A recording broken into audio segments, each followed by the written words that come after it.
Beredar video memperlihatkan segerombolan ibu-ibu serbu minimarket diduga ingin membeli minyak goreng murah viral di media sosial.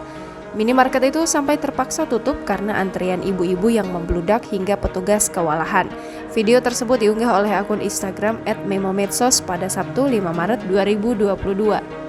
Terpantau dalam video, tampak segerombolan ibu-ibu menyerbu minimarket diduga untuk membeli minyak goreng murah. Dalam tayangan, ibu-ibu bahkan bapak-bapak membludak mendatangi minimarket dan langsung berdiam di depan kasir. Suasana di minimarket begitu ricuh dan sulit bagi mereka untuk mengantri. Bahkan terdengar suara seorang pria teriak kencang karena diduga kaca minimarket tersebut pecah oleh ibu-ibu ini. Sementara karena membludaknya para pembeli, pegawai sontak sampai menutup minimarket tersebut.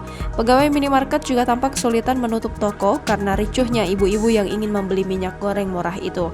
Namun sampai artikel ini terbit belum diketahui kapan dan di mana kejadian tersebut. Di sisi lain, terkait viralnya video ini menuai berbagai tanggapan dari warganet.